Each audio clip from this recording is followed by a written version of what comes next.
Labas vakaras, labai smagu matyti jūs čia, seniausioje Lietuvoje universitetinėje teatro studijoje. Jūs šiandien atėjote į pokalbį ciklą Vox Artificum, kuriame mes kalbame su scenos meno kūrėjais. Ir šiandien aš nebejoju, kad man nereikia pristatyti šito žmogaus, kuris yra mūsų svečiuose. Bet aš vis tiek esu pasiruošęs ir pristatysiu. Gytis Bernardas Padegimas, Lietuvos Respublikos Vyriausybės kultūros ir meno premija bei ordinu už nuopelnus Lietuvai Karininko kryžiumi apdovanotas teatro režisierius. Lietuvoje, užsienyje ir televizijoje sukūręs virš 120 spektaklių, tarp kurių 40 pagal lietuvišką dramaturgiją. Jūsų audringi plojimai, Gytis Bernardas Padegimas. Labas, Gyti. Plojimus reikia užsitarnauti, pažiūrėsim gale. Pažiūrėsim pabaigoje. Kai dugną dėsim, pažiūrėsim. Va. Tai šitas renginio formatas yra toks, kad mes esame paruošę klausimus Gyčiui ir renginio pabaigoje kviesime jūs, jeigu turėsite kažkokių klausimų, užduoti juos mūsų vakaro svečiui. Tai Gyti, aš noriu pradėti nuo to, aš nemažai perklausiau ir peržiūrėjau tavo visokių interviu. Ir pradžiai aš noriu pradėti nuo to, kas yra Gytis Padegimas, atmetus režisierius, pedagogas. Kaip tu pats save matai? Aš save matau kaip žmogų, kuris visą gyvenimą, nuo pat ankstyvos vaikystės, kaip tai bebūtų pagirūniška, gyvena kultūroje ir kultūrai. Nes aš labai anksti išmokau skaityti nepaprastai, keliom kalbom ir lietuviškai, ir rusiškai, nes mano dėdė studijavo Leningrade ir parveždavo teatralinį Leningrad programėlių, tai aš dar neįdamas į mokyklą jas visas ten beveik mintinai išmokau ir mokėjau. Ir man šiandien, atsiprašau už nekuklumą, aš šiandien gavau laišką iš vieno jau labai gana žinomo režisieriaus savo mokinio, kuris man parašė, kad jis, čia atsakymas bus tavo klausimą, kad jis iš manęs mokėsi visą laiką. Nekuklu, bet ką padarysi. Intelektualios laikysenos ir buvimo daugelį kontekstų skirtingų reiškia.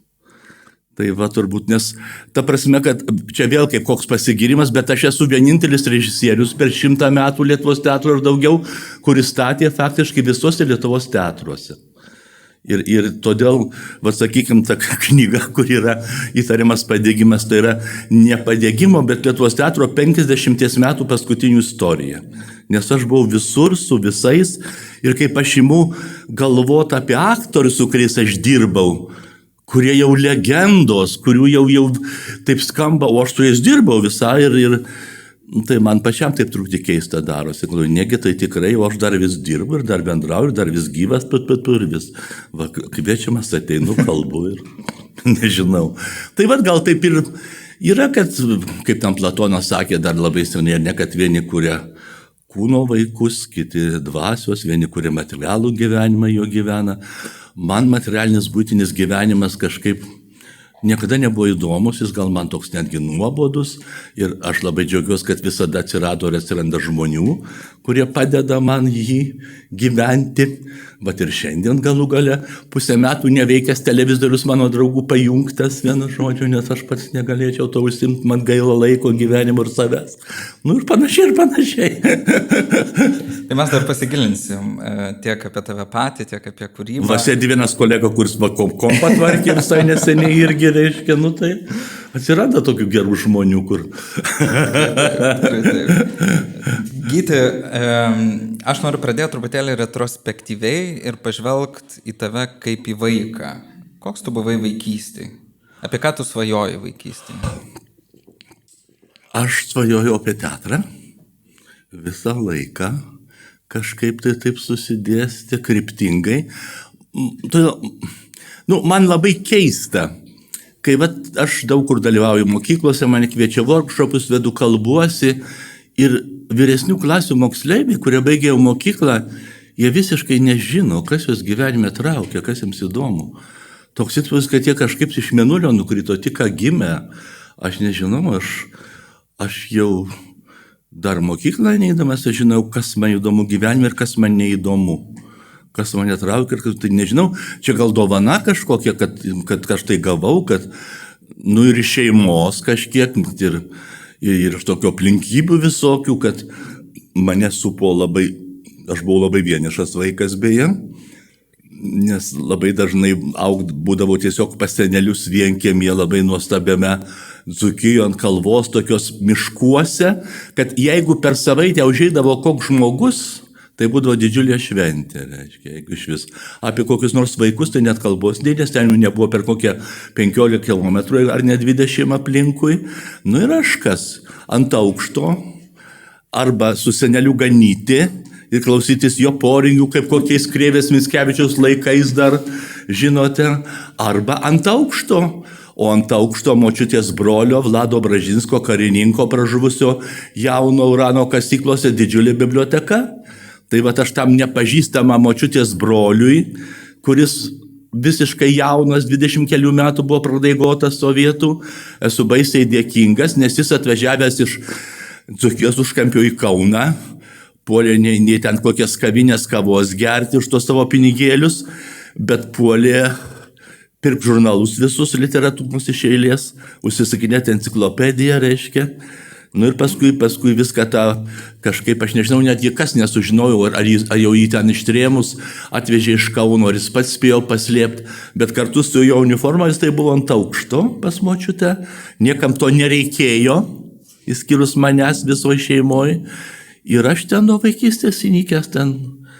Močiutė tik iškištavo galvą, reiškia, iš kopečiom gitulį valgyt, arba gitulį, ką tu ten darai, dar gyvas. O aš ten gyvas, aš ten savo keliauju. Tai aš buvau toks durnas kaip durnas. Nu dabar tai niekas nepriverstų. Aš enciklopediją skaičiau kaip romaną. Ta prieškarinė enciklopedija, žiūrėt, nuo A raidės iki tiek, kiek ir labai pergyvenau, kad 5 tomas ne visas, nes vokiečiai buvo pasikabinę tualete per karą ir išplėšė puslapius. Tai aš pas tokią vieną mokytoją prieš karinę tėvų draugę Zofiją, kai eidavom į svečius, tai neždavausi sąsiuvinį. Nu, čia mokyklos 1 klasės, kai dar pagalvoju, tai tikrai keista. Ir tuos straipsnius trūkdamus nusirašinėdavau, reiškia, į tą išplėšytą enciklopediją.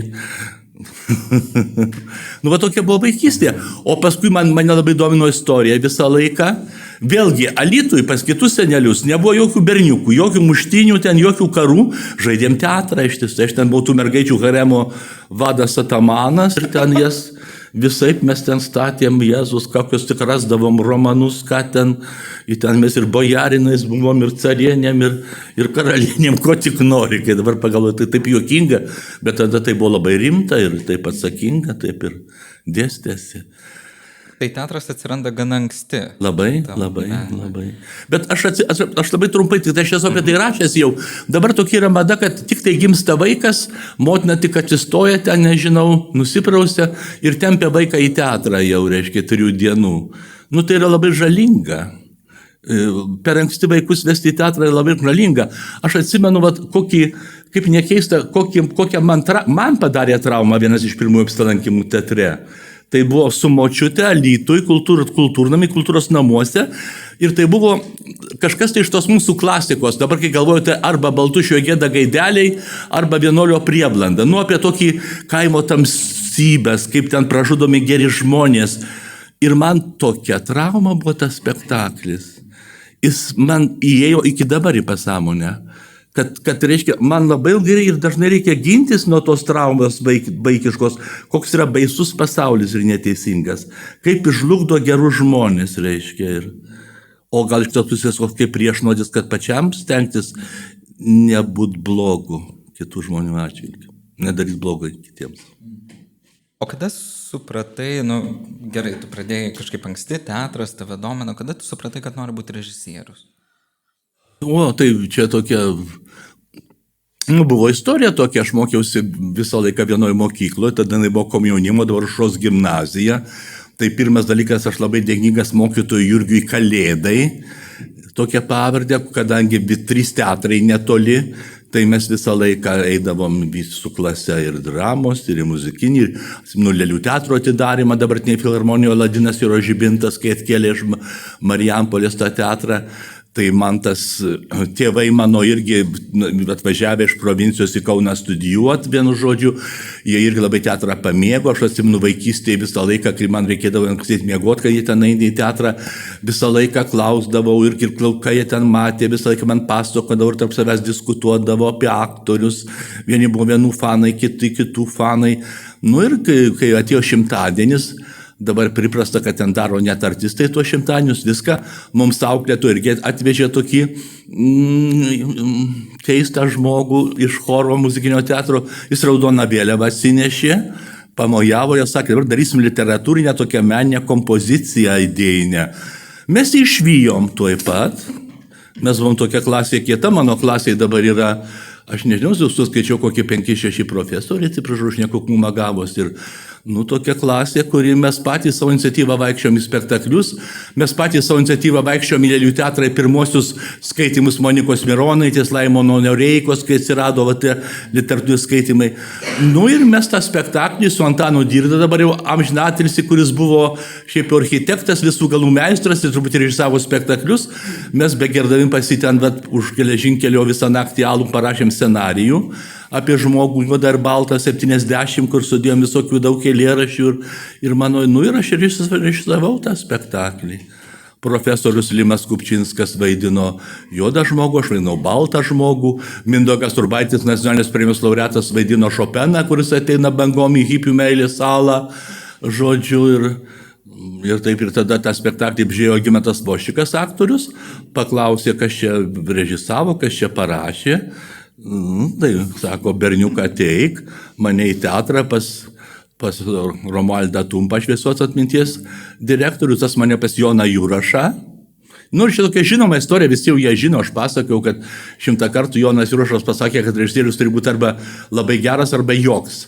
Nes blogas režisierius tai yra kančia, jam, šeimai ir tėviniai, reiškia. Ir kad aš su jam prisiekt, kad jis man paskirs išbandymus ir jeigu aš juos išlaikysiu, tai eisiu ant režisieriaus mokytis. Jeigu neišlaikysiu, tai nekišite nosies. Aš prisiekiau jam ir atsimenu, buvo labai karšta vasara, aš sėdėjau susimerkęs, reiškia, kojas į šaltą vandenį, mačiutė mane nešė gyrą šaltą čia rankšluosčiu ir labai rimtai rašiau eksplikacijas, reiškia. Tai yra 3 spektaklių planus ir vieno savo pastatytų, Hamleto, ir naujo nuomininko, kurį pradėjo statyti mano mokinys Žilvinas Vingelis, tik Klaipėdoje. Tai aš jam tik vakar parašiau laišką apie tą istoriją, kaip aš rašiau. Ir Juršas paskaitė tuos mano darbus, sakė, stok, važiuok. Tik sako, pavardę reiks keisti, nes su tokia pavardė atvesti į teatrą neįleis niekas, bet kažkaip įleido ir man ta pavardė gal netgi ir pasitarnauja, taip atkreipė dėmesį, kad reiškia ne Kazlauskas, atsiprašau, ne Stankevičius, bet Padegimas, reiškia, kaip nekaip. Uždarant gal šitą vaikystės tokį iki pilnametystės, sakykime, tarpsnį, aš noriu paklausti, jeigu tu sutiktum save, vaiką, tarkim, kokių, nežinau, 10-11 metų, ką tu norėtum jam dabar pasakyti, iš šiandienos perspektyvos?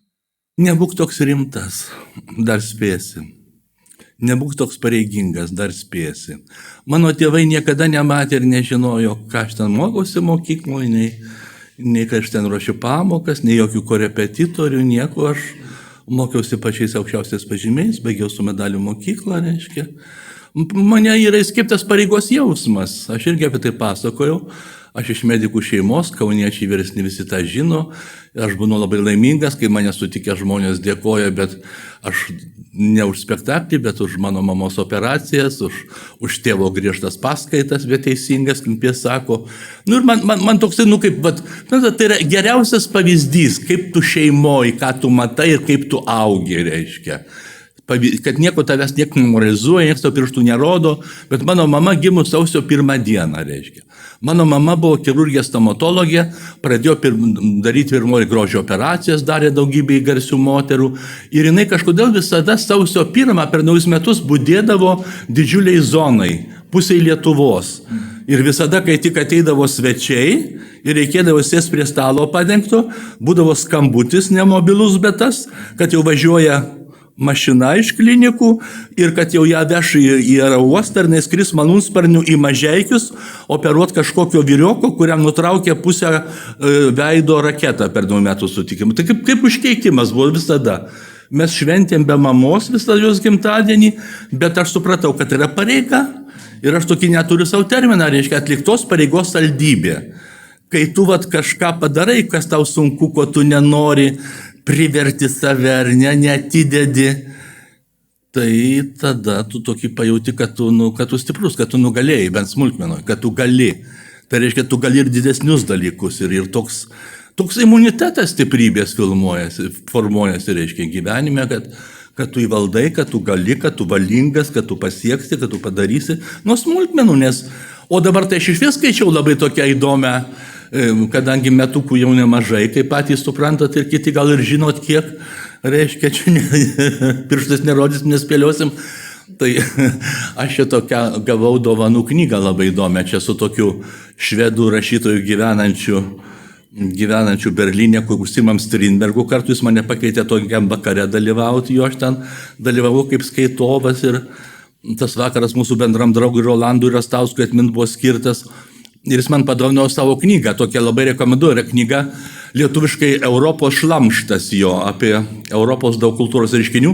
Ir ten tokios yra sentencijos. Yra nuostabi kelios sentencijos apie senatvę. Man žiauriai patiko. Viena rašo, kad senstant reikia labai susimti vis dėlto.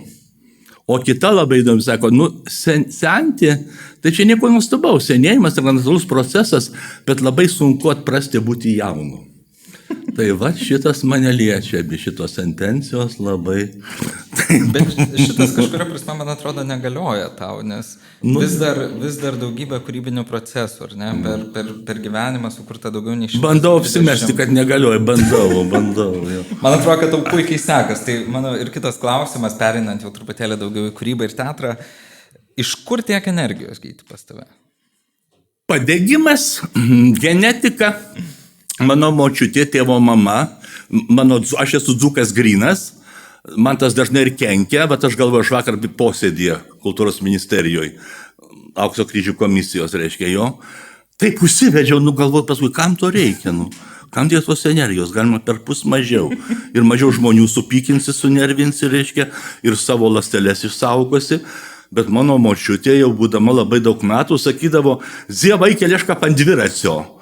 Tai reiškia, kad ne visur bėgo, liekė, lyg nebūtų ant dviračio, nors buvo pėsčia visą laiką.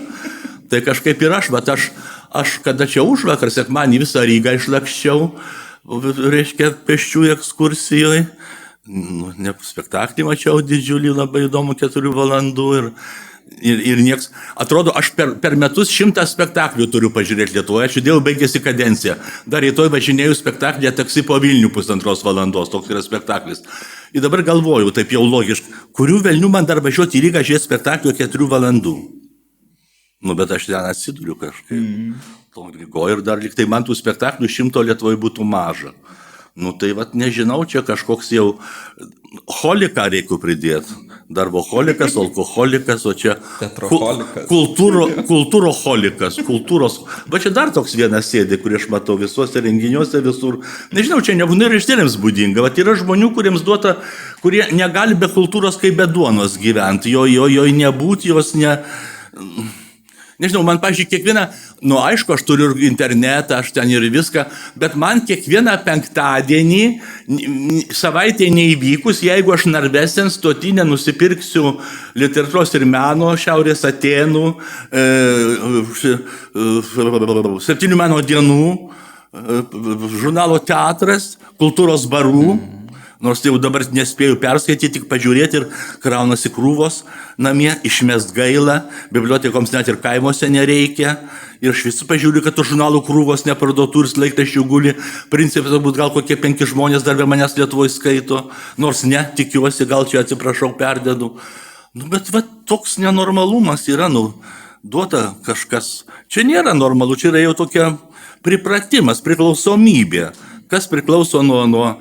Bet aš labai džiaugiuosi, aš esu labai laimingas žmogus, Lietuvoje išimtis. Irgi gal 1 iš 5, kurie nuo technologijų nepriklauso ir socialinių tinklų. Aš iš principo nesinaudoju Facebook'u, tą pamazgų duobę, reiškia, ir ten tom Google informacijom daugiausia, bet jau matau, kaip jau net artimi žmonės jau negali, jau yra nugalėti, jau vietoj to, kad su manim pasikalbėti tą momentą, kai mes dviese kur nors, jau va čia sėdi ir žiūri, ką bunkė valgė pietų šiandien, reiškia. Tai svarbiau. Mes dar pakalbėsime apie technologijas. Dabar noriu paklausti apie įkvėpimą ir kas tave įkvėpia dabar ir kas, tarkim, tave įkvėpė 20 metų atgal. Ar keičiasi tas įkvėpimas, ar kažkokia, nežinau, bazė išlieka ta pati? Keičiasi labai. Aš dabar su metais tokia stengiuosi gaudyti akimirkas per kvapą, per juslinį prisiminimą, ne faktų, bet pojūčių.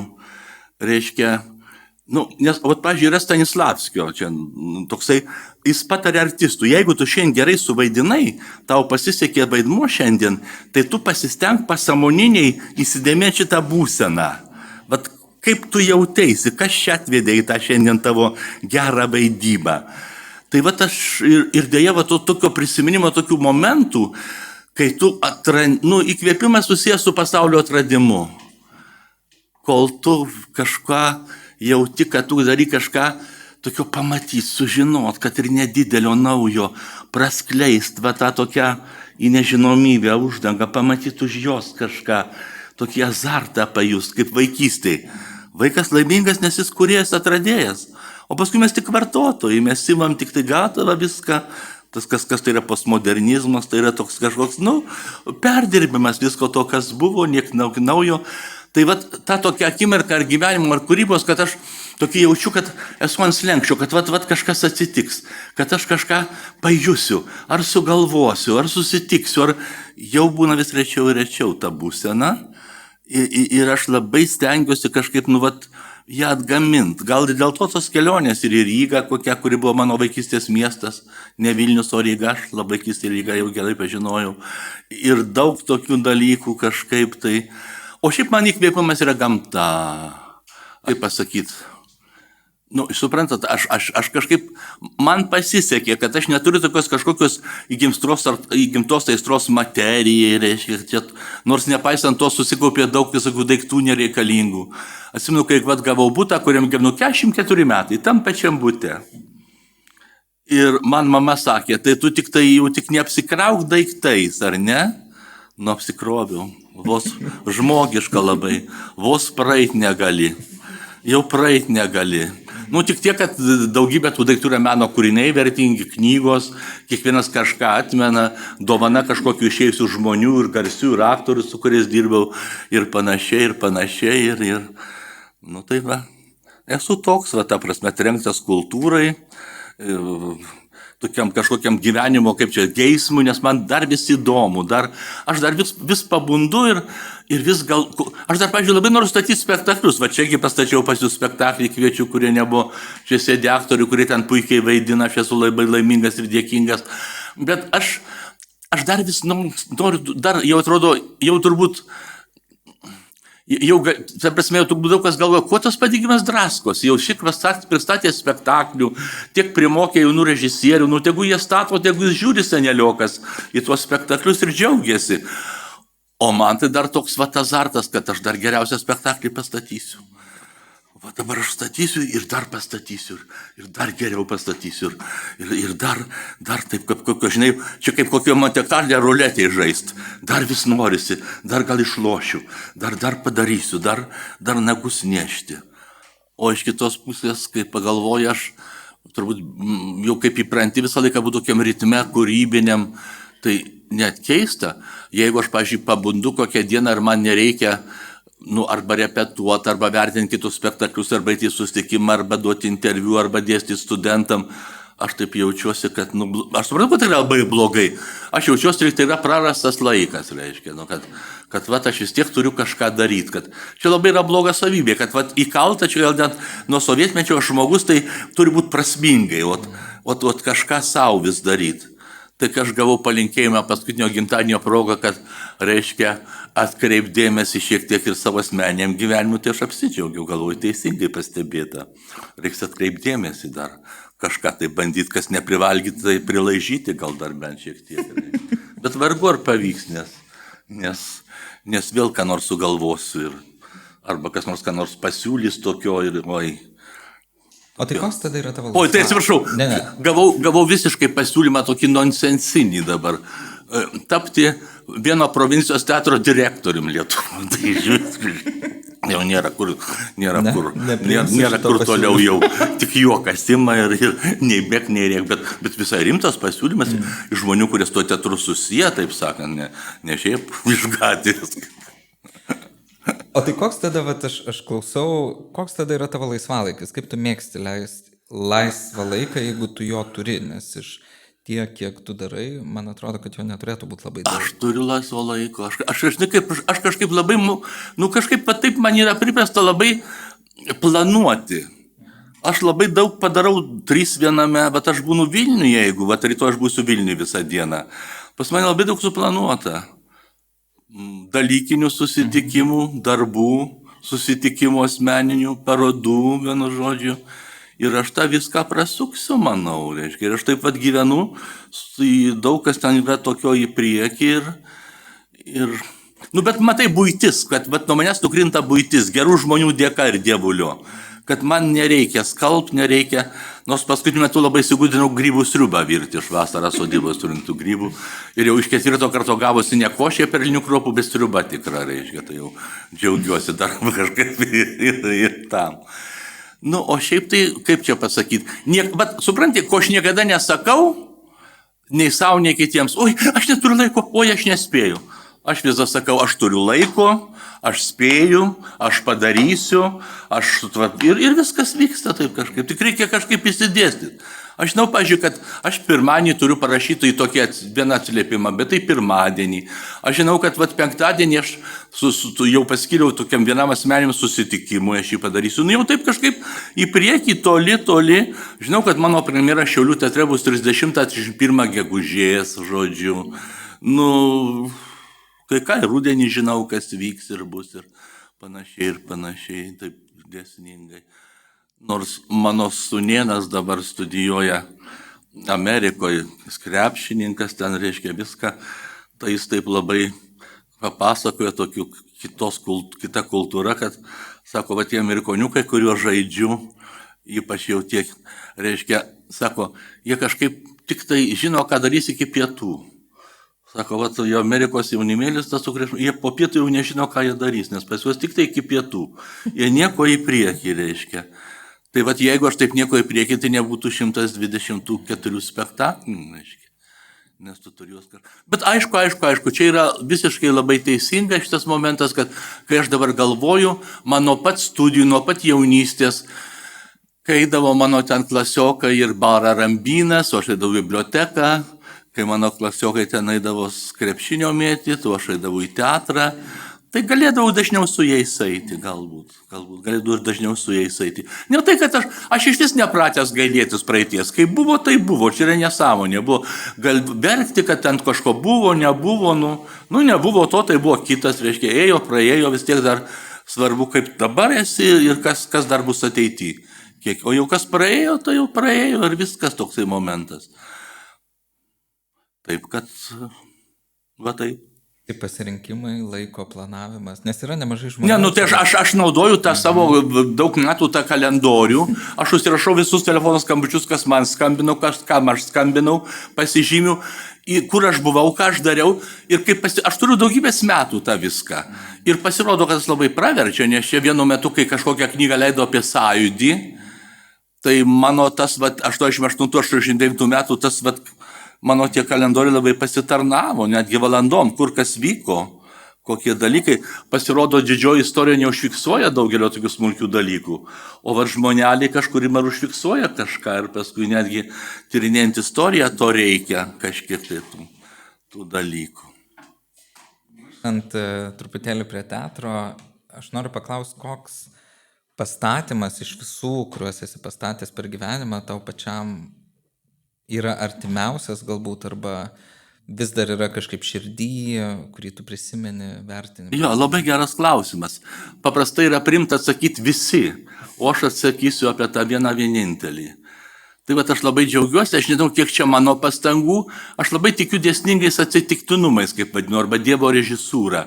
Tai taip susiklosti, kad mano spektaklis 125, jo premjera, mano mėgiamo autoriaus, kurį aš vienintelis statau Lietuvoje, reiškia Briano Frylo, netaip seniai mirusio airių rašytojo, kurį Peteris Brukas vadino dabar geriausiai rašančio angliškai autorium pasaulyje, jo pjesė Molis Svini, Šiaulių teatre premjera bus 30-31 dieną, kaip aš minėjau, o birželį sukaks 50 metų nuo mano pirmo spektaklio Šiauliuose. Ir tas mano pirmas spektaklis Šiauliuose man ir liko pirma didžiausia mano gyvenimo meilė. Tai buvo Federico Garcijos Lorkos Donja Rosita arba Gėlių kalba. Ir toks keistas sutapimas, kad ten ta visa pjesė yra apie, jos yra įvaizdis rožė, mutabilė, kintanti, kuri ryte pražysta balta, vidudienį jinai raudona, vakarenai numeta žiedlapius. Ir ten yra įvaizdis moters gyvenimo Donjos Rositos, kur praeina per visą tą. Nu tai pirmiausia, aš galiu pasakyti, kad aš toj pjesėje savo tam pastatymę savo gyvenimą išsipranašavau visą, nes ten yra vienas monologas, pagrindinės veikėjos, kur jinai kalba apie gyvenimą, kas laukia, kas bus, ko nebus. Viskas man 100% išsipildė, grinai kaip tenais, vienu žodžiu. Nu ir tą spektaklį man vertė Tomas Venslova, žodžiu, ir mes išleidom tokią fantastišką sovietmečių kaip knygutę Garcijos Lorkos eilėraščių rinkinį, tai buvo labai sunku padaryti tais laikais. Ir dar toks atsiminimas, čia gal aš pirmą kartą ir pasakoju, aš bandysiu, bet nepavyks, aišku. Taip susidėstė įdomiai, kad premjerą šventėm gale birželio sode po žydinčiais jazminais. Ir šampano taures krito jazminų žiedai ir žmonės, kurie ten buvo, jų buvo labai nedaug, 5-6, jie pateko į tą premjerą neįmanomais keliais. Aš dabar kalbėjau su savo vienu draugu viso gyvenimo, kuris ten buvo, ir jis taip įdomiai, aš sakau, bandysim gal atkartoti, jeigu yra tas namas, yra tas sodas, jeigu tie jazminai yra, nors dabar buvo mada jazminus kapoti, ypač Kaune visus čia iškapojo centre, kiek buvo prieš karį sodintų jazminų, jeigu pastebėjot.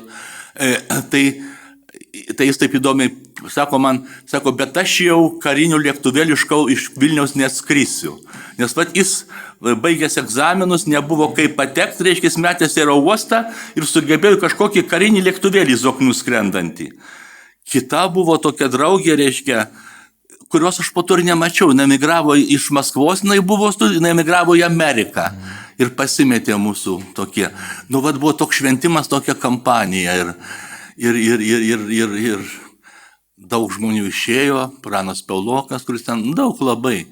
Tai man tas spektaklis, jo kabo, mano eskizas namuose kabo, jo, po to buvo, aš nesakau, kad tai buvo sėkmingiausias spektaklis, ne, tai buvo mylimiausias spektaklis, nes dažnai gal pirma meilė nebūna sėkmingiausia, gal šeima žmonės sukuria ne su pirma meilė, su antra, ten trečia, nežinau, bet tas pirmas kažkaip jis labai. Ir dar toks labai įdomus sutapimas, kad ten ta gėlių kalba, o dabar šitą pjesę, kurią aš statau, irgi prasideda nuo gėlių, kad akla moteris pasakoja, kaip ją tėvas vaikystėje neždavosi į sodą, ir jie pažindindavo per kvapą ar per lytėjimą su gėlėmis, reiškia. Tai irgi tokia gėlių kalba, tai išeinant iš to, aš ten netgi su dailininkė darom tokius įdomius dalykus su gėlėm, kurie ten tam spektaklį turi gautis. Gal nieks kitas šito nežinos, nesupras, bet man tai bus tokia reminiscencija į savo paties nuorodą. Gyti, kokiomis temomis tu dažniausiai kalbi teatre? Ir tada, jeigu mes sekam, tarkim, mintį, kad kiekvienas menas yra asmeniškas, ir ką tai tuomet pasako apie tave? Toks įdomus paradoksas, kad ant Šiaulių teatro, kuriam aš vadovau Sąjūdžio metais, vienintelio teatro Lietuvoje kabo lenta, kad Lietuvos Šiaurės sąjūdis prasidėjo čia. Ir suvažiavimas, ir įsisteigė. Ir Sąjūdžio metais, reiškia, aš buvau, atsiprašau už nekuklumą, aš visų Lietuvos teatro veikėjų aktyviausiai dalyvavau. Buvau Sąjūdžio Seimų narys ir kalbėjau visose mitinguose ir visur ir visada. Bet aš nestatau politinių spektaklių. Man nepatinka dokumentinis publicistinis teatras. Aš visada sakau, kad teatras, jis nepersijus panoramos, vienu žodžiu. Nors dabar yra labai madinga, dabar fondai, kultūros taryba, Europos fondai duoda pinigus kokiai nors madingai temai. Žodžiu, teatras yra labai stipriai politizuotas, kaip bandoma ir politizuoti ir televiziją, ir viską. O aš manau, kad teatras atsirado beveik kartu kaip religija, atsirado kaip viena iš formų žmogaus dvasinio gyvenimo, kaip įžvalga gili į pasąmonę žmogaus, į pasaulio slėpinius, į tai, kas amžina, kas nepraeina, į tas problemas, kurių neįspręs žmonė niekada, kiek jinai čia bevaidintų, kokia jinai galinga, protinga ir kaip antropocenas valdo 97% pasaulio gyvybės ir ką nori su išdarinėje, naikina kaip nori. Ir mano tema yra žmogus ir laikas. Žmogus ir laikas, kaip žmogus. Laikas ir konvejai, netgi tokia pjesė, mano viena vadinosi Kauno teatre kartais spektaklis. Nes vis tiek žmogus yra mirtingas, žmogus yra vienišas, žmogus yra silpnas. Ir jis turi šitam beprasmiškam, žiauriam, jam visiškai neskirtam ir nepritaikytam pasaulį, jis turi išlikti, išsilaikyti pagal galimybės garbingai, kitų nestumdydamas ir nežudydamas, nežvėrėdamas. Aš visada sakau, kad žmogus tai yra va taip, jisai kabo tarp dangaus ir žemės. Jis yra tokia būtybė. Ir vieni iš mūsų turi tą didžiulę trauką į purvą, į gyvulį, jie tampa žudikais, naikintojais, reiškia. O kiti turi trauką į tą dvasinius dalykus, į šventumą, atsiranda šventieji, lamos, reiškia, pasiaukotojai. Ir tu gali rinktis, bet tu labai mažai gali rinktis, nes jeigu dabar pradėtų čia tankai važiuoti, reiškia, tai, kaip aš sakau, iš čia mūsų esančių nežinia, kas vaiką trauktų iš po tanko, o kas taip slystų, bėgtų, kad tas vaikas net paslystų ir negalvotų po tanku patektų. Visiškai neaišku, kas iš mūsų būtų didvyris, kas iš mūsų būtų bailys, čia labai dažnai nuo akimirkos susideda. Ir labai dažnai yra tokie atsitikimai, kurie nuo mūsų nepriklauso. O apie tai aš statau spektaklius. Dėl to toks labai, aš draugauju su laiku. Dėl to mano spektakliai apie laiką ir žmogų, dėl to jie yra tokie viršiandieniniai. Visi kliedė apie tą šiuolaikiškumą. Labai nuostabiai pasakyta režisieriaus Vachtangovo, kurio vardo teatrui vadovavo Tuminas Rimas daug metų, kad ne viskas, kas šiuolaikiška amžina, bet viskas, kas amžina, šiuolaikiška. Tai yra dėsnis visiškai pamirštas šiandien, reiškia. Ir dėl to mes matom, reiškia, spektaklius, kurie praeina po 3 kartus, į kuriuos sukišami, ir netgi Kauno teatre tokių spektaklių daug yra, kurie niekam nereikalingi iš esmės, tik tai reikalingi pinigus praplaut faktiškai, teatrų vadovams pasigirti kokie modernus, o žiūrovams nereikalingi. Atsiprašau, nekuklumas. Mano spektakliai yra, taip jeigu paėmus vidutiniškai, aišku, Amerika pritėjo daugiau, Žaldo kilėjo daugiau, bet mano spektakliai yra tie, kurie eina ilgiausiai Lietuvoje už visų genijų spektaklius. Nes, reiškia, mes šventėm praeitą savaitę 10 metų Akmenys jo kišenėse, reiškia. Vėjas gluosniuose 8 metai Nacionaliniam teatre. Noktiurnas knyginės centriniam 8 metai. Kalbos spektaklius, kurie eina, reiškia. Tik dar galėjom vaidinti 24 metus, mes iššovom pamoką su Nijolė Narmontaitė. Spektaklis jau 24 metus. Nijolė Narmontaitė užsispyrė, kad nenori vaidinti ir nors visi ten prašė, maldavo, suklupę, nieko. Mūsų miestelis, kurį daug kas matė, 19 metų ėjo. Tai kaip nesensta spektakliai, ta prasme, o yra tokių spektaklių masė dabar, kur sukurpia pagal madingą temą, vienu žodžiu, ir kol spektaklis jau tas, ten vos į nepremjerą ateina, jau ta tema pasenus, atėjo nauja tema. Tai kažkaip. Ir mano tema yra, sakau, tas, kaip padėti žmogui susiorientuoti. laikė jame pačiame, truputį taip nebanaliai, ne. Aš tai iš viso pasakyti, kad aš kuo toliau, to labiau žiūriu į gyvenimą pesimistiškiau, kuo toliau, to labiau. Aš visą laiką buvau optimistas, mano spektaklių šviesios pabaigos, tokios jos ir bus iki mano pabaigos paties.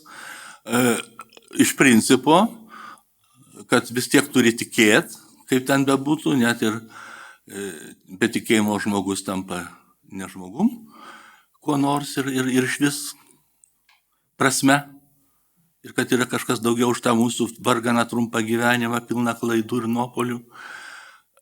Bet žiūrėdamas į tą laiką, kurį aš pragyvenu, į žmonės, aš matau vis dėlto milžinišką degradaciją ir gamtos, ir civilizacijos, ir klimato, ir mąstymo.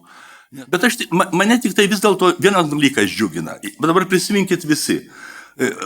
Kovo 11, 2001 metų, ar ne? Po to buvo tokie obrazai, kad viskas, jau dabar pasaulis pasikeitė, sugriuvo, dabar jau bus kitos normos, jau niekada negrįšime į tai, kas buvo, ačiū Dievui. Pasaulis ir gamta, ir kažkaip, reiškia, tradicija stipresni. Ir po truputį pasaulis, kaip upės ištvinusios, kur nunešė, grįžo.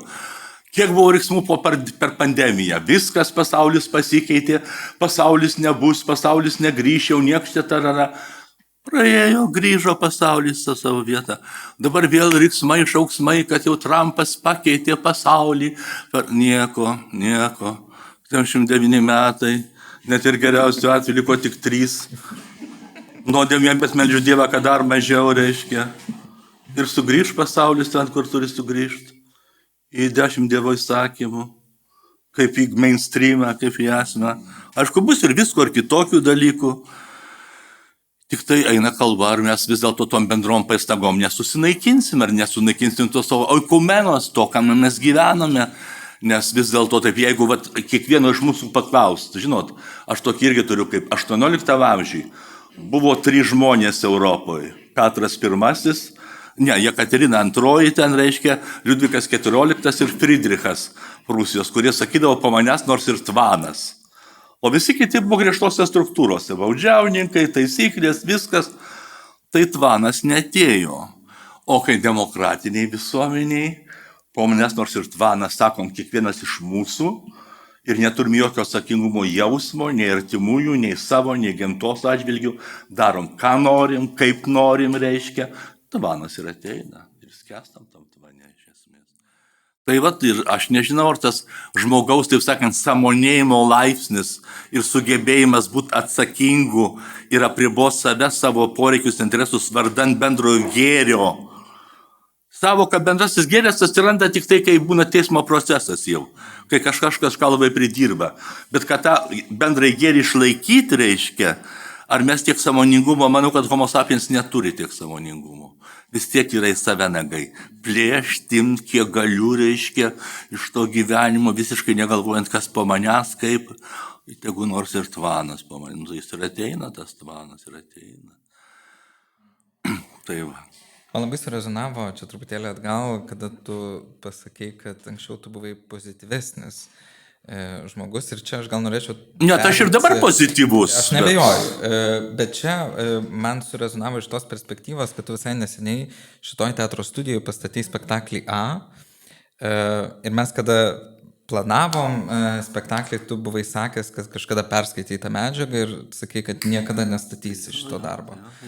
Nu tai taip, aš pastačiau, reiškia, jau skaitosi, kad vis tiek padėgymas yra toksai jo spektaklį šviesus, reiškia, kad kaip aš savo studentus mokau, didžiausia nuodėmė yra atimti viltį, kad negalima statyti spektaklių, kad žmonės prarastų viltį, kad galima rodyti sonai, ką tik nori, bet negalima atimti vilties iš žmonių.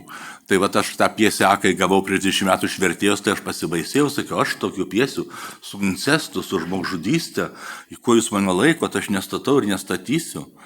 O dabar, kai žiūri, kad pasaulį kas darosi ir kaip pats kaip kažkaip žiūri į viską, gal kažkaip truputį iš patirties giliau, plačiau ir daugiau pateisinti, ir daugiau empatijos, ir suvokimo, ir supratimo. Nu, tai kad mano arealas plečiasi, mąstymo kažkaip ir aš to labai džiaugiuosi, kad nesu kažkaip užsidaręs tokiam kažkokiam Ir aš, pavyzdžiui, vėlgi aš turiu pasakyti, kad aš labai stengiuosi, kad sendamas netapsiau konservatyviu, nes aš susiduriu, reiškia. Aš atsimenu savo tėvus, kad atėjo tokia riba, kai mano tėvai ėmė nežinoti aktorių, kai jie klėdėjo dar aktoriais, kurių jau nėra, kurie, o ten tai buvo aktoriai, o dabartiniai tai aktoriai. O aš dabar žinau savo kartos žmonių ne vieną, kuriem aktoriai, tie, kurie mano tėvams buvo jauni aktoriai, tai buvo, oho, kokie aktoriai, o dabar aktorių nėra jokių, reiškia, ir panašiai. Tai aš stengiuosi vis dėlto, ir kadangi turėjau tokią privilegiją matyti 300 spektaklių per 3 metus, stengiuosi vis dėlto atskirti pelus nuo grūdų ir jokių būdų nenubrėžti tokios durnos linijos, kad va čia gerai buvo, dabar viskas blogai, reiškia. Tiesiog matyti, kodėl taip yra. Netgi man reiškinys, jeigu nepatinka, ir aš bandau suvokti, kodėl taip yra. Ir aš dažnai ir suvokiu dažnai, kad tai nėra kieno nors subjektyvus susigalvos, tai yra objektyvi realybė. Kad technologijos keičia ir scenos meno nepaprastai. Tai technologijom naudotis mums labai patinka. O kad jos, reiškia, iškreipia labai žmogaus vaizdą scenoje, tai mes šito nesuprantam. Tai jeigu yra technologijos, būti kitaip negali. Jos turi būti panaudotos. Jeigu yra, man žiauriai patiko, kaip Kauno teatro jubiliejų dabar čia pasakė žmogus, kuris labai dirba su technologijom, Arnoldas Akelaitis, nuostabus garso režisierius, sako, aš linkiu, kad šitoj scenoje technologijos neužgoštų gyvo žmogaus. Tai aš suprantu tą irgi ir taip norisi, bet niekur nedingsi, jeigu yra tiek žaisliukų prikurta, tai jauniems žmonėms norisi žaisti su jais ir neuždrausi, reiškia. Ir paskui jau ateina suvokimas, supratimas kažkada, kaip ir tu pats, gal bet jaunas žmogus teatre dirbantis, kad ateina tam tikra riba, kur tu suvoki, kad vis dėlto ir teatro, ir gyvenimo esminis dalykas yra ne dirbtinis intelektas. Man labai gražiai kolega išaiškino, kad dirbtinio intelekto tokio jokio ir nėra, reiškia, čia yra ganai sąlyginis pavadinimas technologinių procesų, reiškia, principą. Tai yra tos pačios technologijos, ne joks čia dirbtinis intelektas. Ir man labai nuostabu, aš tokį labai gerbiu profesorių Povilą Aleksandravičių VDU, kuris turi tokį kažkokį labai techninį išsilavinimą, technologinį gilų, yra filosofas, kuris labai, taip kažkaip, skaitydamas jos straipsnius, aš nurimau, kad reiškia vis tiek, tai yra algoritmas, tai yra algoritmai ir vis tiek jie neturės vidujybės, tokios žodis, to vidinio gyvenimo. O žmogus skiriasi nuo to vadinamo dirbtinio intelekto ir ypač nuo gyvūno vidinių gyvenimų, apie kurį kalba menas beje.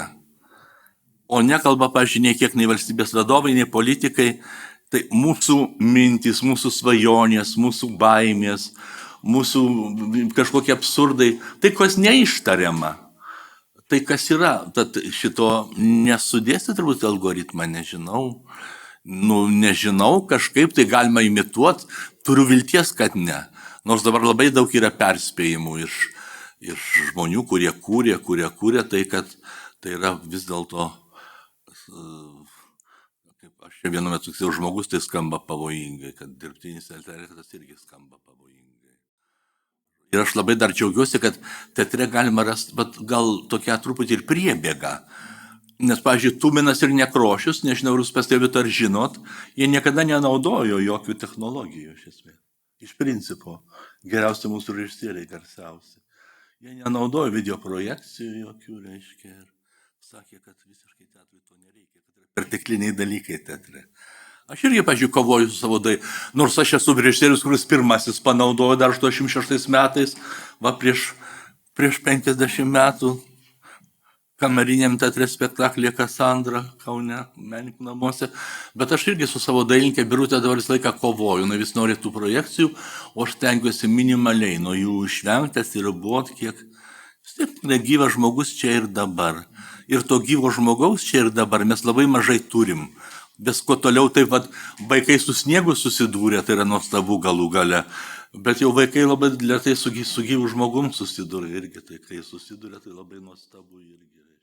Kaip man gaila to vaiko, reiškia, mažiuko, aš galvoju, mama, tugi žudai jau, reiškia, kai vaikas dar kalbėti nemoko, sėdi vežimėlį, jau spaudo, reiškia, jau spaudo. Dar jis nemoka žmogų pažiūrėti, dar nematė pasaulio, O šitą jau jis žino, jis pasmerktas gyventi šitame. Priklausomų nuo šito. Nuo tų 2 pirštų paspaudimų. Visas jau. Tai labai liūdna realybė, man atrodo, į kurią mes įžengėme. Liūdna pasidaro, bet negi sakysi, negi kišiesi asmens laisvę. Jų vaikai, jie ką nori, tai ir daro. Dėja.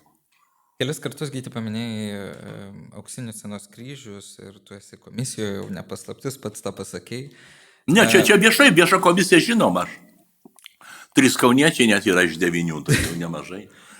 Kokie buvo praeiti metai Lietuvos teatrui? Tu jau truputėlį minėjai.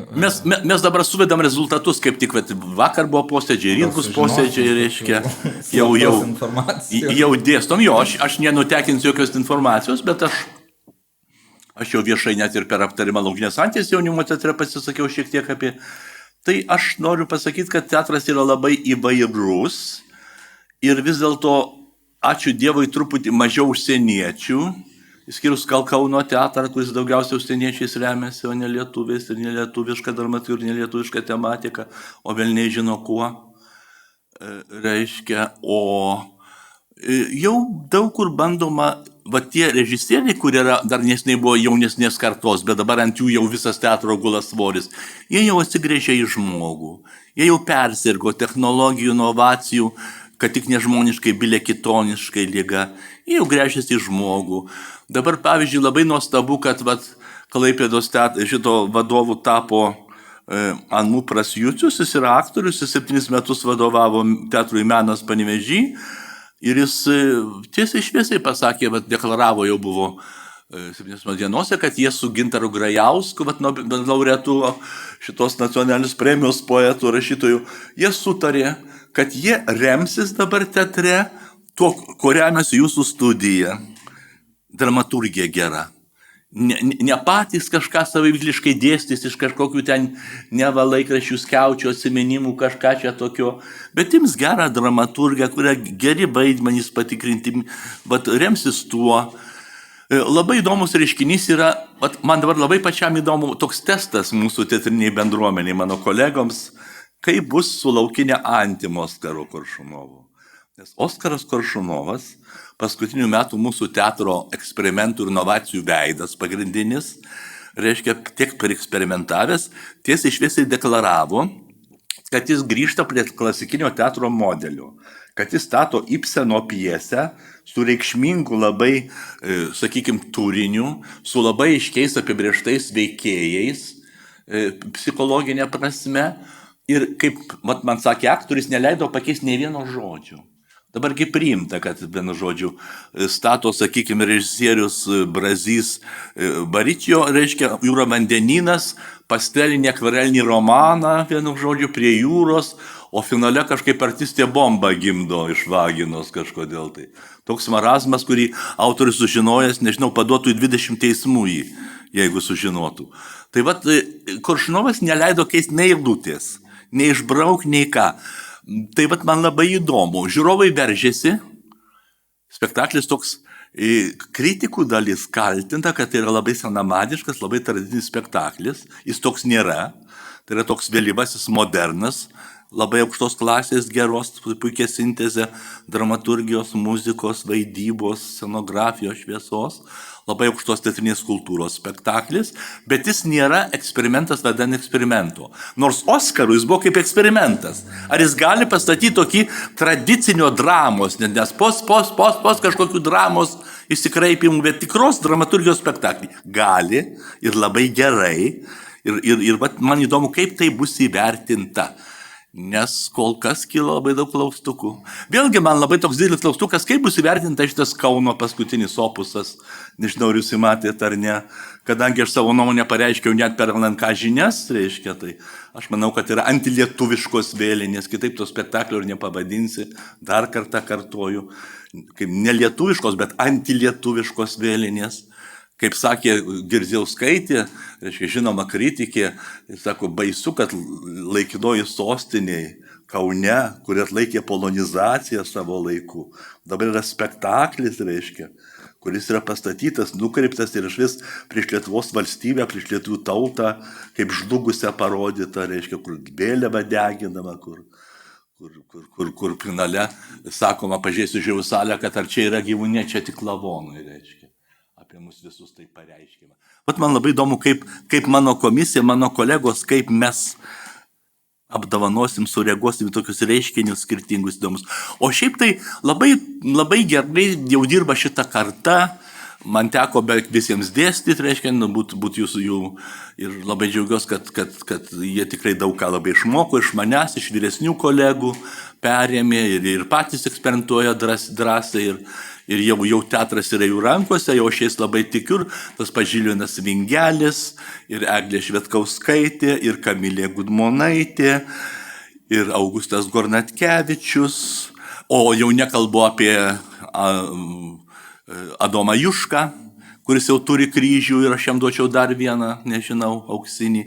Žodžiu, mes ko dabar neturim? Mes neturim jau vyriausios kartos, jau čia tik aš vienintelis dar dirbantis. Jau visi kiti, Vaitkus už mane vyresnis pasitraukė, mano kolegos tų pačių metų pasitraukė iš vis toli, abu du genijai mūsų teatro, ar ne. Ir mes visai neturim vidutinės kartos režisierių. Mes turim Areimą, kuris dabar taip kažkaip po tų durnų skandalų taip keistai susispendavęs neva. Ir mes turim šitą Jankevičių ir viskas. Toks kažkoks, nežinau, iš kur tos gavosi netolygumas. Ir tokie didžiulės kartos vidutinės režisierių mes neturim iš vis Lietuvoje. Taip kažkaip keistai atsitikę yra. Tai nėra gerai, nes principe kiekviena karta turi turėti savo menininkų, savo kartos. Ir rašytojų, ir dailininkų, ir muzikų, kurie išreiškia būtent tos kartos kažkokius patirtis, jutimus, svajones, nes kitiems... Čia kaip kolegė sako, jaunas žmogus, kai stato apie senatvės, daug ko nežino, nesupranta. Lygiai kaip aš dabar, jeigu pulčiau apie kartą Z statyti spektaklį, reiškia, būtų juokinga, aš manau, jo jaunuolis daro galvą. Žinoma, kad tai būtų nei tvora, nei mieta. O va tokių režisierių, kurie suprastų tuos 40-mečius, 50-mečius, nėra. Tai ką, tai kalbant apie tą lietuvių teatrą, jokių būdų, jeigu čia turbūt nėra tokių žmonių, kurie sako, kai aš buvau jaunas, tai buvo teatras, o dabar nėra kur, tai yra nesąmonė, tai reiškia, jūs senstat, ne teatras, bet jūs kalti, apsidairykit, akis prasiplaukit, yra labai daug spektaklių įvairių, įvairiaus skonio, reiškia, įvairiaus formato, bet kad žiūrovai nori teatro su aktoriais, su jų bendravimu. Čia labai yra gerai pasakęs Herbačiauskas, Jozapas Albinas Herbačiauskas, apkiržbų spektaklį pastatęs, dar 31 metais. Zoologijos teatre duokit žvėrims spektaklius apie žvėris, reiškia. Garvežių dėpe duokit garvežiams spektaklius apie garvežius. Žmonių teatre duokit spektaklius žmonėms apie žmonės. Tai dabar kažkaip jau tų spektaklių žmonėms apie žmonės yra poreikis, nes į tą laukinę antį bilietai brangus brangiausi, pažiūrėsit, pamatysit, jų nėra, jos išloja taip pat. Reiškia, žmonės toks teatras, o masė tokių eksperimentų, kur, aš dabar žiūrėjau visą spektaklių, kur labai mažai žmonių sėdi, o pinigai didžiuliai sukišti. Ir man pačiam netoks reikalas, kiek aš laiko praradau. Ir dabar ir savo gyvenime žiūrėdamas tokius spektaklius tuščius. Ir dabar pasirodė labai tokių recenzijų sėkmingų. Daiva Šabasevičienė parašė spektakliai savo. Kad reiškia, yra režisierių, kurie stato spektaklius tik savo, galvodami apie save ir savo 5, reiškia, jų supančius žmonės, ten šeimos narius, draugus, apie savo burbulą. O kaip ten žiūrovams, kitiems tai visai nesvarbu. Žiūrovams negali pataikauti, negali iki lygio leistis, bet bandyti suvokti, suprast, kas jiems rūpi ir statyti, kad jie ateitų, tai reikia vis dėlto galvoti apie tai. Tai jau mes čia prikalbėjom labai daug, jau žiūrėkit, nežinau, jau gal to ir rytas, man atrodo, jau bus. Tai vėl to pradės švis. Aš turiu paskutinį klausimą Gyčiui ir tada mes perėsim prie žiūrovų klausimų. Jau mes apie jūs apšnekėjom, gerai. Mes nežinom, kartais būna labai netikėtų klausimų. Tai Gyti, pabaigai, aš noriu tavęs paklausti, ko tu per gyvenimą dar nepadarėjai? O ką tu dar norėtum padaryti? Nešoku už parašiutorių, nešoksiu kojos per ilgos, reiškia. Daug ko nepadariau. Čia, bet aš atsakysiu truputį kitaip. Dabar yra tokia mada jaunų žmonių ieškoti savęs, ieškoti savo vietos, niekur neįsipareigoti, neapsistoti, reiškia, niekam nesiangažuoti, nei valstybei, nei tautai, nei šeimai, nei artimiems žmonėms, reiškia. O taip kaip tai zundai, kur vėjas neša pajūrį rudenį, ar ne, be šaknų neša. Nes mirtis kaip po tokia iš mūsų sąmonės kaip ir pašalinta. Taip daug maž, ypač jauni žmonės gyvena, lyg jie būtų nemirtingi, kad jie gyvens kokius 5000 metų ir spės pabuvot, reiškia. Ir prezidentų Lietuvoje, ir prostitutė Pekinė, reiškia, ir Masko Amerikoje per savo gyvenimą, visur visko visada, kaip tas idiotiškas mus. Taip nėra. Ir dėl to, reiškia, reikia vis dėlto suvokti ir susiprasti, kas tu esi, kam tu esi. Aš vis dėlto tikiu tą tokią visiškai nešiuolaikišką Čiurlionio formulę, nors Čiurlionio metai pasibaigė, kad pasaulis yra lyg didžiulė simfonija. Kiekvienas žmogus yra lyg tam tikra nata, kuri turi būti tam tikroje vietoje, kad ir simfonija skambėtų, ir jis pats pilnai save išreikštų ir išpildytų, reiškia. Kuo anksčiau tu tą vietą randi ir ten save įdedi, tuo daugiau tu pasitarnauji ir bendram gėriui, ir tuo tu turi pilnavertiškesnį gyvenimą. Man labai patiko tokia, galvoju, dar Vilnius miestas nepražuvęs ir vis fainas, kai pamačiau tokį grafitį ant tvoros tilto gatvėje žaliom spalvom, žaliojais. Nebeieškokime, nes nieko neberasime, jei patys savo nebūsime pavasariais žaliom raidėm užrašomas, tik vakarą, tik Elgetas smuikuojančius prie katedrų, Algimantas Mackus, Amerikos rašytojas. Tai šitas sąmoningumas, suvokimas, kad tu ne viską gali gyvenime ir kad tu turi visko norėti. Čia netgi materialinė prasme mano močiutė mane labai gerai išmokė dar vaikystėje su tokiu patarlė. Tose patarlėse tiek slypi tokios išminties ir tokių. Labai močiutė sakydavo, labai nuostabiai sakydavo, akis marios, pilvas tabakerka. Kad reiškia, tu tiek visko nori gyvenime visom prasmėm, o tai, ką tu gali išpildyti, ką tu gali padaryti pasiekti, yra apribota tavo laiko, tavo erdvės, tavo fiziologijos. Ir dėl to reikia labai suvokti ir suprasti, kiek daug pasaulyje nuostabių dalykų, kurių man nereikia. O tada lieka tai, kas reikia, reiškia. Ir kažkaip sutaupai laiko, jėgų, pinigų, energijos. Bet aš dabar dar kartą pabrėžiu, aš visą sakau, tai, ką aš kalbu, tai, ką aš rašau, yra labai subjektyvu. Nebūtinai taip ir yra. Gal čia man tinka, o jums visai priešingai. Gal aš čia kalbu kaip tas velnio advokatas, advokatus diabolikus. Gal reikia daryti viską atvirkščiai, čia turit patys galvoti. Tai mano kalbėjimai tam yra, kad kažkaip, kad žmonės galvotų, mąstytų, nesutiktų ir panašiai. Man atrodo, kad labai gražus vakaras buvo, nes tikrai ne viena mintis, kuris privertė truputėlį pamastyti ir aš nebejoju, kad ir jum. Tai kadangi tu esi teatro žmogus ir mes, taip sakant, ir pažįstamės kitą daug metų bendradarbiaujam, tik tavo klausimai vis dėlto tokie mane išjudinantis, ne taip kaip atbėga žurnalistai ten nuo Karvio ar Žemaitaičio ir klausinėja menininko, nei tvora, nei mėta, ir neturi ką pasakyti, kaušys rausta iš gėdos bendros, o čia kažkaip taip viskas, organiškai įvyko. Ačiū tau, Gyti, už tai. Bet prieš visai pabaigant, aš žiūriu žiūrovų salę. Jeigu turite klausimų Gyčiui, čia yra unikali proga juos užduoti. Prašau, jeigu turite klausimų. Aš Gyčio spektaklius matau nuo, nežinau, turbūt vos ne visus esu matęs, kiek, aišku, Kaune, Vilniui, bet man vis dėlto įdomu, kiek atsimenu, tai labai mažai esat statęs, net neatsimenu, dabar taip staigiai, nei Šekspyro, nei Čechovų. Sakot, jūsų pagrindinė tema laikas ir žmonės. Čechovas, taigi, turbūt pats didžiausias. Kodėl? Žinot, čia gal nepatogu, aš juos labai gerbiu ir mano santykiai buvo labai gražūs su kolegom ir Tuminu, ir amžinatis Nekrošium. Tai kažkoks kritikas kažką rašė, sako, atrodo, kad mūsų didieji režisieriai, įskyrus mokyklinę programą, nieko daugiau neskaitė. Bet jie stato tik tai Čechovą ir Šekspyrą. O man yra visą laiką labai įdomu statyti naują nežinomą pjesę.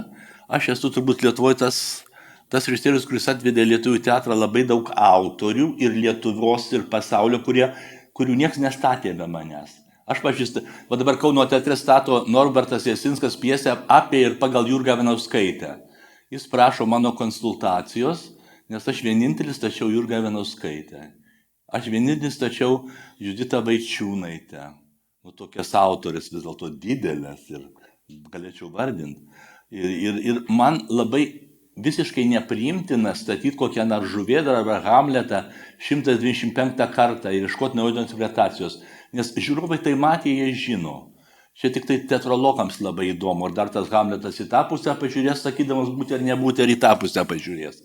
O žiūrovams vienodai rodo. Dėl to aš visą laiką ieškau naujų pjesių nestatytų. Aš ieškau visą laiką ir man tai anksčiau skambindavo, kolegos klausdavo, net ir dalindavausi. O ir dabar aš stengiuosi kažką, aš su vertėjais bendrauju, aš skaitau, aš žiūriu spektaklius užsienį, stengiuosi žiūrėti, kas vyksta ir taip randu tokių pjesių nestatytų. Čechovą aš su studentais statau. Aš stačiau vieną labai tokį avangardistinį spektaklį prieš 50 metų jaunimo teatre. Tragikas per prievartą. Manęs netraukė statyti tai, ką stato visi. Tai aš to ir tikėjausi. Taip. Mane traukė visai kiti autoriai, atrasti juos. Tai ir jums įdomiau Tai aš nenoriu būti čia įgydus, bet labai patiko tai, ką jūs padarėte čia su studentais. Jūs jau minėjote tą. Sėdi du veikėjai. Tai aš matau, taip. 3, dar yra viena. 4. Su malonumu žiūrėjau tą spektaklį, pavažiuoju tikrą padėgimišką spektaklį. Tarp mėgėjus, kad studentai šitaip padarytų, tai štai puikiai, tokie puikus vaidmenys. Aš dar jūsų paklausiu, kaip jūs taip padarėte šitas studijų. Ne, čia ne komplimentas, tiesiog... Kokio čia medaus palėjot, dieve, matyt, labai gerai miegosiu šią naktį. Sapnuosiu vaikystę, basą. Aš jums pasakysiu tokį dalyką. Yra toks, aš tokį vartoju, nesupraskit, kad aš esu kokia nors religinga davatka, bet aš vartoju tokį terminą Dievo režisūrą. Aš, būtent ne veltui Arnis apie įkvėpimą klausė. Aš nesu tas režisierius, kuris sėdi ir, reiškia, kankina save, kad čia kažką tokio prigalvoti, nežmoniško, kažką tai. Aš tiesiog per mane veikia. Aš tiesiog kaip tik šitą spektaklį stačiau labai atsipalaidavęs. Labai, Elvyros knygoje aš net nustebau, kad ten visai lektorių sako, kad kaip dirbo su manim, kaip ten sako, paėmė už rankos, atrodo, ir nuvedė ten, kur reikia, be jokių pastangų didelių. Ir čia su tuo spektakliu atėjau, aš pamačiau, kad čia šitą erdvė yra, jau nereikia jokių dekoracijų, tik kai ką pastatyti reikia, jau savaime diktuoja, kur tualetas, kur kambarys, kur virtuvė. Žmonės, reiškia, aš taip buvau matęs spektaklių, bet šiaip įsižiūrėjau, grinai, grinai kaip kadrai iš to spektaklio, stambus planai. Aišku, ir taip pat viskas dėstėsi, Ainis kompozitorius irgi gyvas šalia draugas, kažkaip viskas dėstėsi ir susidėstė. Ir aš tikrai labai noriu, kad šitą spektaklį daugiau žmonių pamatytų, tai prašau teatralams rekomenduoti ir tiems, kurie čia yra ir kurių nėra, mes įrodysim vėl gegužę, kiek suprantu, Gegužės pabaigoje. O man, žinot, šitas spektaklis buvo toks labai geras trenažas, nes kadangi aš buvau 3 metus toje Aukso kryžių komisijoje ir aš dabar pats vietų stačiau tik operas milžiniškas ir stadionų spektaklius, nelabai sau leidau dramos teatruose, nors tiesą sakant, pavyzdžiui, Kauno teatras manęs ir nenori kaip Velnės kryžiaus kažkodėl tai, nors mano spektaklį eina, nežinau, ir mano auklėtiniai vadovauja ir dirba tam teatrui. vienu žodžiu. Bet man tai buvo toks kaip trenažas, prie sugrįžimo vėl prie dramos spektaklių, va dabar Šiauliuose ir dar kitur, jeigu kvies, vienu žodžiu. Tai aš labai dėkingas ir Arniui, ir aktoriams, kurie ir va šitai patalpai. Man tai čia buvo tiesiog aukso dienos. Už kampo gyvenu, ateinu vos nesušlepėtėm, reiškia, čia kažką padarom, taip ir savaime liktai. Ir eini. Tai va. Tai tikrai pakviesim, lankykitės, kas dar nematė. Tikėtina, kad bus birželio pradžioje, kol kas dar nepaskambino. Baigiam reklaminę pauzę. Baigiam reklaminę pauzę. Ir iš vis šitas, kas šitam teatre nesilanko, labai daug praranda. Nes šitam teatre, aš sakau, Povilo Jackevičiaus spektaklį savo, man kaip tik žinutę šiandien parašė prieš šitą netyčia visai. Buvo vienas, jeigu ne pats geriausias sezono spektaklis Kaune tais metais. Nežinau, kas jį matė, bet nei vienam teatre geresnio nebuvo, negu čia buvo Nikiai vakarai spektaklis. Pasirašyti galiu, kad ir krauju. Tai buvo geriausias Kauno teatro sezono spektaklis, reiškia. Visai lėvat ir Arnio spektakliai keli. Yra pačio aukščiausio lygio profesionalus, reiškia. Ir Kaune laisvai gali konkuruoti su kitais teatrus pastatymais. Vat, irgi žiūrovas, kuris žiūri, patvirtina. Bet tik tai vat, kažkaip tai vat, kritikams taip netrodo. Jiems, pavyzdžiui, aš labai kovoju toje Aukso kryžių komisijoje, kad netrodytų, kad vien tik geriausi spektakliai gali būti Vilniui. Nu, dar gali būti kažkas Kaune. O šiaip jau ten toliau, tai ten nieko gero būti negali. Tai aš jau draskausi, kad gali ir kad yra. Ir labai džiaugiuosi, kad man ten pavyko paskui metais Aukso kryžių ir pristatyti ir į Klaipėdą, ir į Šiaulius, ir į Panevėžį, ir į tarara. Tai vat, kad atkreipkite dėmesį, ne tik nacionalinis teatras, koks Lenkas vėl išpieskins Lietuvą, ar taip vardan įdomumo, originalumo bus pakviestas. Bet ir kas vyksta, bet iš vis Kaune teatrinis gyvenimas, ir kamerinio teatro įdomus, ir dar yra visokių reiškinių, tik reikia sekti ir žiūrėti juos. Šia gražia nata. Dar kartelį ačiū Jums, ačiū, kad buvot, ačiū Gyti. Gyti, mes turim dovanų nuo Kauno technologijos universiteto, tokios mažos dovanėlės tau. Ačiū, kad skyrė mums laiko, dar labai gražių tulpių tam, kad tas pavasaris ateitų greičiau. Ačiū Nojui Krasutskui, kurio dėka mes esame apšviesti. Ačiū Aivarui Žlibinui, kurio dėka turėsime puikų įrašą. Jeigu norėsis paklausyti, galėsite tą padaryti. Ir ačiū Viktorijai Lankauskaitei, kuri fotografuoja, kaip visada. Dar kartelį ačiū Gyčiui, kad nuostabus vakaras. Ačiū Jums, gražaus vakaro, nesušalkim, nepaslyskim ir pasimatykime dažniau. Ačiū, gražaus vakaro, iki.